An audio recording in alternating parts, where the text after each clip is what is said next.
Salut à tous, on se retrouve aujourd'hui pour parler du Paris Saint-Germain ce jeudi 30 octobre et on commence tout d'abord avec bien évidemment le dernier match du Paris Saint-Germain sur ce mois d'octobre. C'était hier soir les gars, c'était du côté de Lorient, donc c'est un match de Ligue 1 et le Paris Saint-Germain n'a pas fait mieux qu'un match nul du côté de Lorient qui est quand même avant-dernier du championnat.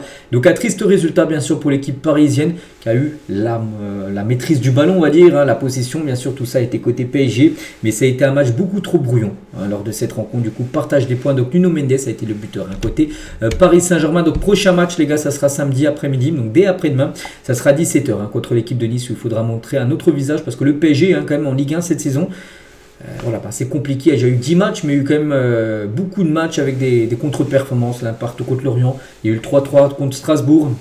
Le PSG avait perdu du côté de Marseille. C'est vrai qu'il y a eu beaucoup de points perdus quand même sur ce début de saison.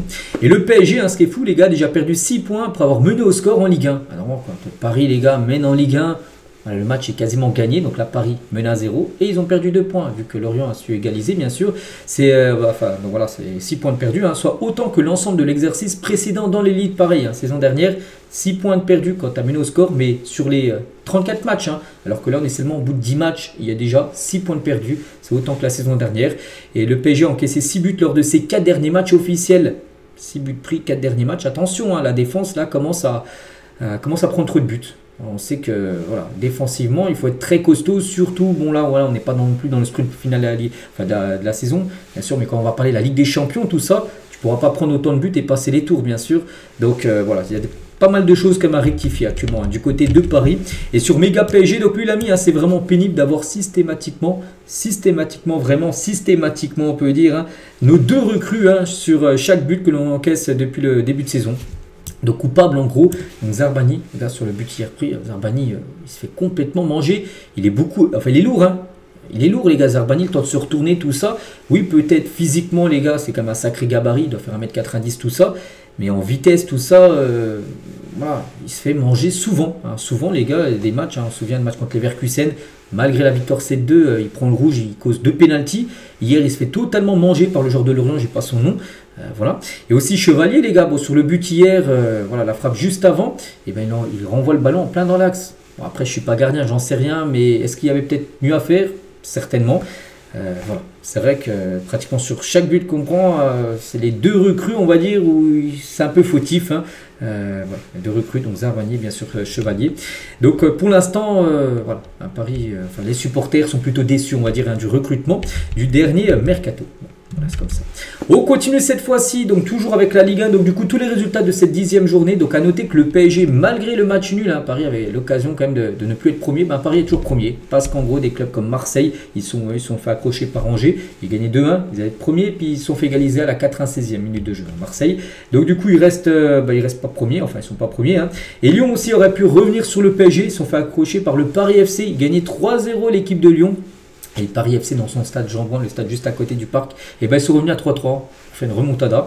Et du coup, au classement, le PSG reste en tête avec 21 points. Il y a Monaco juste derrière, 20 points. Mais à noter les gars que cette Ligue 1 est très serrée. Parce qu'au bout de 10 matchs, c'est la 10e journée, le PSG 21 points. Regardez le 6e, Lens 19 points. Il y a seulement 2 points d'écart entre le premier et le 6e. C'était plus arrivé, j'ai pu voir un écart comme ça de 2 points au bout de 10 matchs entre le premier et le 6e depuis 2010, depuis 15 ans. Parce que des fois, Paris, au bout de 10 matchs, une journée de Ligue 1, il y avait déjà 7-8 points d'écart sur rien que le 2e. Que là, tu as seulement 1 point d'écart sur le 2e, mais tu as seulement 2 points d'écart sur le 6e. On va dire que c'est une Ligue 1 très serrée. Donc c'est-à-dire que Paris, tous les points comptent et c'est pour ça que ce résultat hier n'est pas bon. Tu joues de Lorient. Qui est 16e, il fallait gagner bien sûr, surtout en menant au score lors de cette rencontre. Luis Enrique, qu'est-ce qu'il a pensé de ce match? Pas suffisant pour gagner ce match. Tiens, une déclaration de sa part. Donc on a fait une très mauvaise première période et un mauvais match. On aurait pu jouer 90 minutes de plus, on n'aurait pas marqué non plus. On a manqué de lucidité et de créativité, donc c'est plus facile pour les adversaires. Je suis frustré, c'est dommage, mais c'est le football. Donc on est très déçu. Parce que des fois, même malgré des matchs nuls, il dit que son équipe aurait mérité beaucoup mieux. Et il dit non, Paris méritait rien de mieux que le match nul. Nul, c'est très bien pour Paris. Enfin, vu la prestation des joueurs, c'était une équipe vraiment très moyenne hier. Est-ce qu'il y a, on a l'impression qu'il y a 2 facettes du PSG. Le PSG en Ligue des Champions, les gars, qui arrivent à poser des 7-2 à Leverkusen. Et il y a le PSG en Ligue 1 qui galère à gagner des matchs. C'est fou quand même de dire ça, alors qu'avant c'était plutôt l'inverse. Bien sûr, le PSG en Ligue 1 survolait en LDC. À chaque fois ça coinçait. Pour l'instant, on a l'impression que c'est plutôt l'inverse. Joe Neves, qu'est-ce qu'il a pu dire? Donc c'était très difficile de trouver la solution. On a tout fait pour gagner. On va analyser ce match à l'entraînement. C'est toujours compliqué contre des équipes aussi basses. Mais il faut faire avec. Je suis très content de retourner déjà sur le terrain. Ça, c'est une bonne nouvelle. Déjà, c'est le retour de Joe Neves. Voilà, en tant que joueur parisien, qui était blessé depuis le 17 septembre dernier. On est quand même le 30 octobre maintenant, donc ça faisait un mois et demi qu'il n'avait pas joué.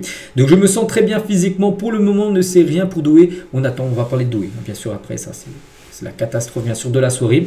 Mais nous, on continue à parler bien sûr tout d'abord du résultat. Donc Neves a parlé. Vitinha aussi, on a eu des difficultés à trouver la bonne solution. Nous n'étions pas fluides en attaque et ça devient difficile. Les joueurs qui sont entrés ont essayé de faire quelque chose de différent et créer des espaces et de mettre de la vitesse. On a réussi à marquer rapidement, mais sur une faute d'attention, ils ont égalisé. C'est ça que tu marques dès la reprise de la deuxième, 49e, et 2 minutes après, tu prends le but. Voilà, normalement tu gagnes à 0, tu as le maîtrise du ballon, tout ça. Tu dois déjà tuer le match. Tu dois tuer le match en mettre un deuxième, un troisième contre ces genres d'équipes-là. Mais non, tu n'as pas réussi bien sûr à faire mieux que le match nul. Concernant l'homme du match, c'est lui, c'est Nuno Mendes en tout cas. Lui, bien sûr, performe. C'est le défenseur gauche. Tu as l'impression qu'il marque quasiment il est décisif quasiment à chaque match. Là, il a marqué, souvenez-vous, contre Leverkusen.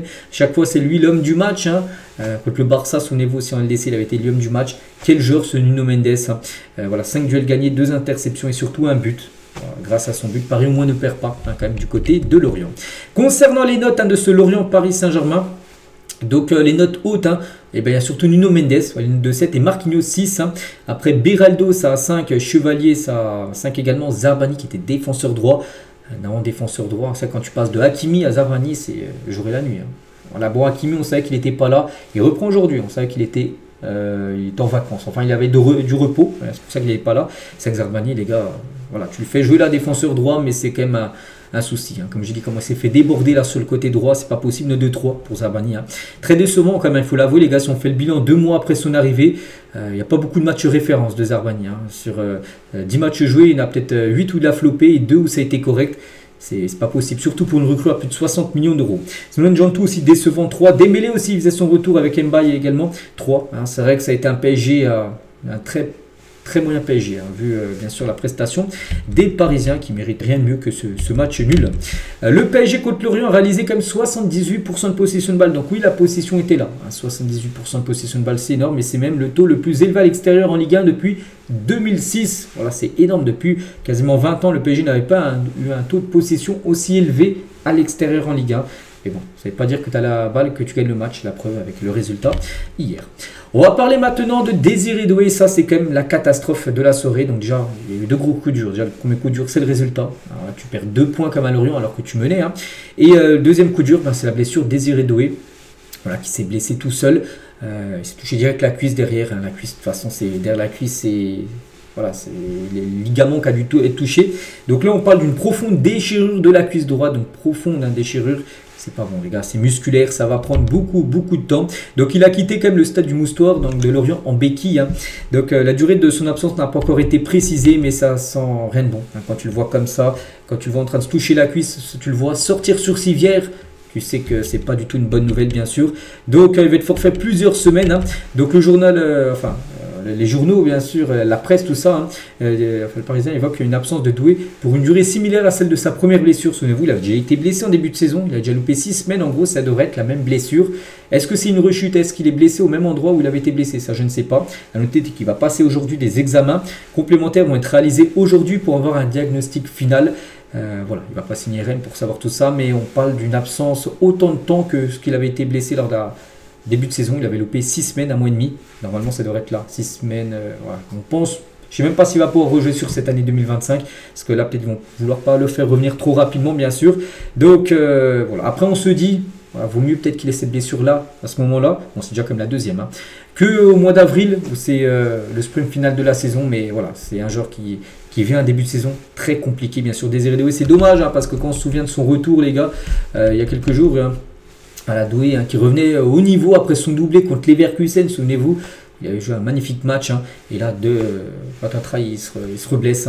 On lui voit beaucoup de force parce que mentalement, ça doit être compliqué, bien sûr, pour Désiré Doué, bien sûr, cette grosse blessure, on en reparlera demain. Et c'est vrai qu'au PSG, il y a 9 blessés, déjà 35 matchs manqués depuis le début de saison. Voilà, donc Marquinhos a loupé 3 matchs à Neves, aux ischio-jambiers, donc c'est derrière la cuisse encore. C'est 7 matchs qui ont été manqués par Neves, qui est revenu hier. Fabien Ruiz, c'est 5 matchs, mais bon, il n'a encore pas joué hier. On verra s'il sera là contre Nice. Maïlu, aux adducteurs, il a loupé 4 matchs. Barcola, il a loupé un match aux ischio. Dembélé, il a loupé 7 matchs aux ischio-jambiers. Beraldo, il a loupé 2 matchs pour cheville. Et Doué, qui avait loupé déjà 6 matchs pour le mollet. Voilà.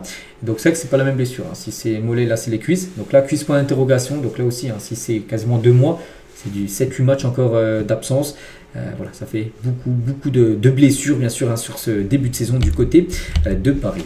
La une aujourd'hui, par rapport à ce match, donc le PSG en souffrance par rapport au résultat et aussi une photo, bien sûr, de Désiré Doué, au moment où il se fait mal, tout simplement, on le voit directement en train de toucher sa cuisse. Ça a lâché derrière. Et ça annonce rien de bon. Et on finit juste avec le programme, bien sûr, pour les prochains matchs. Donc là, le match contre Lorient, bon, ça a été un triste match nul. Le prochain match, c'est Nice. En plus, Nice en grande forme. Ils ont gagné 2-0 hier contre Lille. Ils avaient gagné 2-1 Rennes la semaine d'avant. Ils avaient gagné aussi contre Lyon aussi. C'est une équipe, je crois, qui enchaîne les victoires en Ligue 1. En Coupe d'Europe, ils sont très moyens. Voilà, ce sera un bel adversaire. Je crois que Nice avait même battu le PSG la saison dernière au Parc des Princes. Donc voilà, concernant cette rencontre PSG-Nice, ça sera samedi 17h. Ce sera un match après pour préparer le Bayern qui s'est encore imposé hier. Le Bayern soit 14/14 contre Cologne, ils ont gagné 4-1. Il leur reste Leverkusen, que le PSG avait battu 7-2, qui vont jouer ce week-end le Bayern Munich. Et s'ils gagnent Leverkusen, ce sera 15/15 avant d'affronter le Paris Saint-Germain mardi prochain en Ligue des Champions. Après, il y aura Lyon, n'oubliez pas pour Paris.